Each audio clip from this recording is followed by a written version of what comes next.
Good afternoon. You're at City Hall in the city of Vancouver, and we have a special proclamation for you. Ooh. Hin Huang made her first appearance in Team USA at the 2020 Paralympic Games in Tokyo, competing in the 800, 100, and the 400-meter events. And whereas Ian's journey to joining Team USA has been marked by achievements at the 2019 Parapan American Games, she earned gold in the 800-meter and silver in the 400-meter. At the 2015 U.S. Paralympic Track and Field National Championships, she placed fourth in the 100-meter and fifth in the 400, 800, and 1,500-meter events. And she placed in the top three at the Women's 2021 Chicago Marathon, the 2021 Boston Marathon, and the virtual 2020 New York City Marathon. And whereas he grew up in the Pacific Northwest and graduated from Evergreen High School, yay, Yeah. in 2015, she has made our city, our state, and our country proud by competing in the international stage and earning a place in Olympic history. And whereas the practice of presenting the key to the city dates back to the time of medieval walled cities whose gates were guarded during the day and locked at night, bestowed personally to individuals by the mayor, the key symbolized the freedom of the recipient to enter and leave the city at will as a trusted friend of the city residents.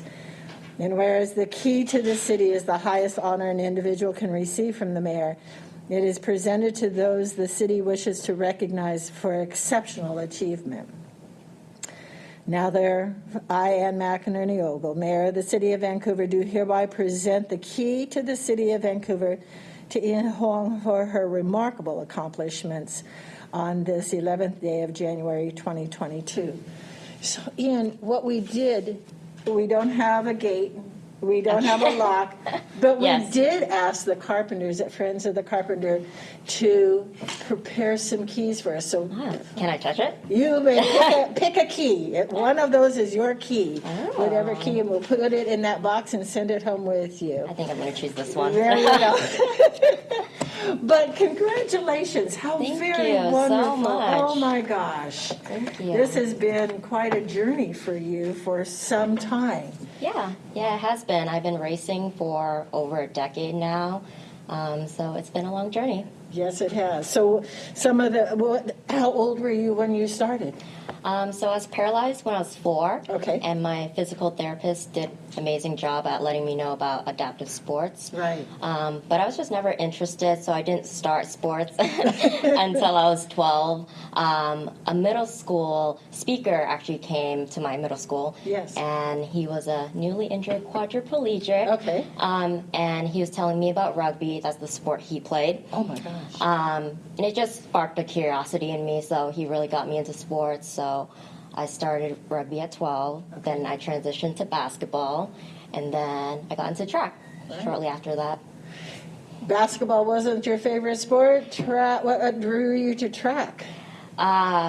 Well, I wasn't good at basketball. Oh, okay. I only made like one free throw my entire 5 years of playing. Got it. But I was just naturally fast on the court. Right. And my basketball teammates noticed that, and they brought me down to Eugene, Oregon, Oh, where yeah. I borrowed my first racer from World Wheelchair Sports, an adaptive sports organization. Yeah. How exciting. Oh my gosh.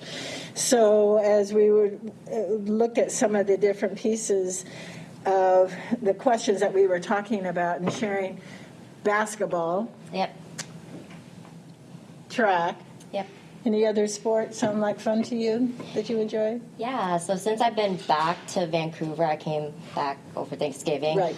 I've been able to play rugby again since it was my first sport. So that was a lot of fun. Is it as physical as it seems? Yeah, it is. I Okay. think that's why it's called also known as murder ball. Yeah. So I actually play with my friend JD over there.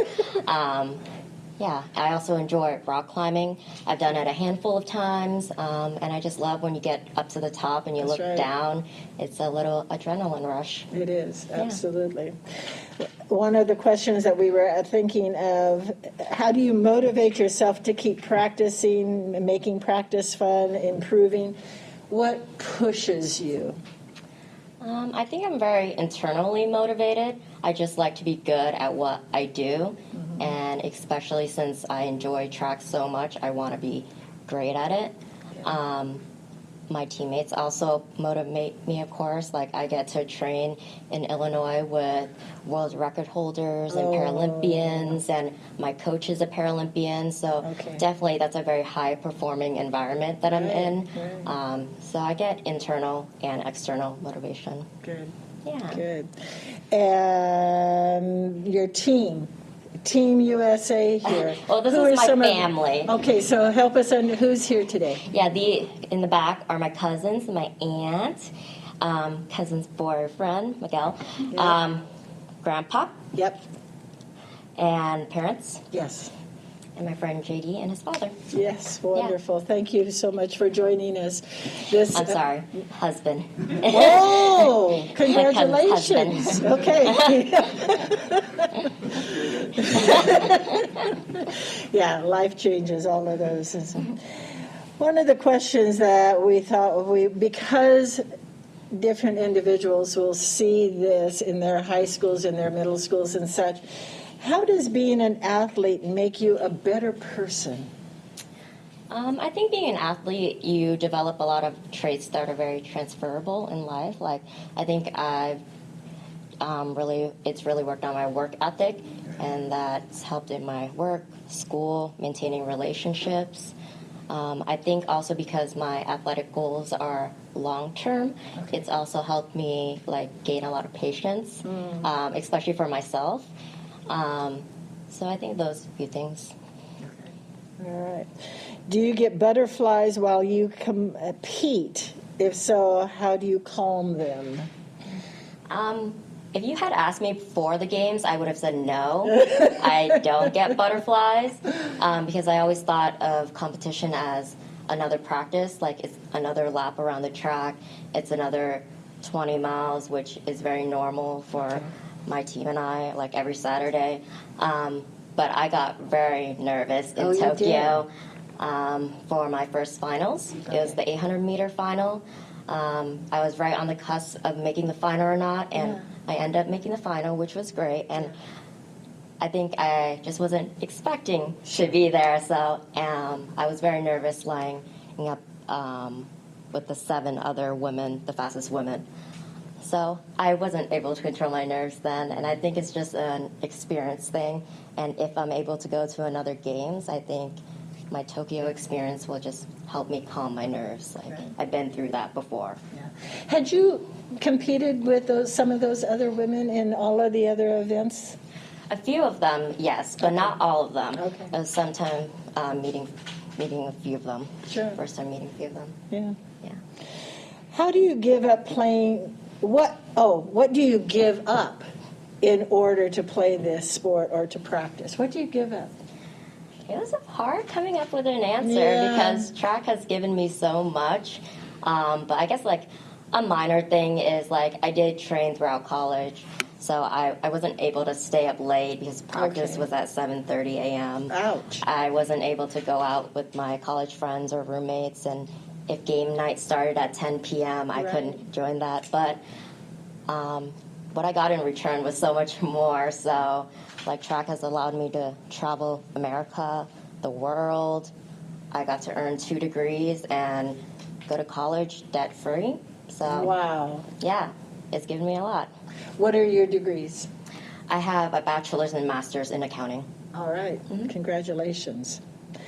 What are some of the places that you have visited during your competitions? Yeah, so a lot of states in America, I can't remember them all. Sure. But Tokyo, of course, for the Paralympic Games, Peru and Canada for Pan Am, Qatar for World Championships, and I get to go to Switzerland every year for a track meet. I should know this, but I don't. What's in Switzerland? Why is it special? They just have really fast tracks. Okay. And it's just a series of track meets over 2 weeks, 3 of them. So it's just a big event every year. Wow. Altitude? Do you have a little when you're there? I have no idea. Okay. I have no idea. But Eugene, my hometown. Oh, really? Yep, absolutely. Aw. So I'm glad you started down there and you've expanded to the entire world. You need one of those little USA maps and you put I little have one pins. of those, yeah. You can put little pins in all of the places Yeah. that you've been. Congratulations. Thank you. It is such an honor to know that you have grown in your sport. What are your next steps?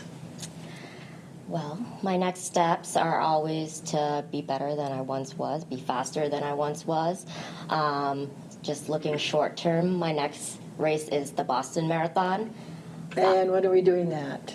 We are doing that in April. So because of Oh. COVID, it got pushed back to October. So I just did that 3 months ago. Okay. But I'm going to Okay. do that in the next 3 months too. Okay. So that's the next thing. Yeah. And World Championships are coming up next fall. Okay. And then, of course, the 2024 games, if I'm able to make the team. How exciting. Yeah. What time, what do you want to finish the Boston in? What time is good? Well, my personal best at Boston is 1 hour, 51 minutes. Okay. So anything faster than that, I would be happy with. Yeah. And I did podium last time as well, so we'll see. All right. Yeah. How exciting. I think they would just really like photos. Like, Come on up and let's do picture.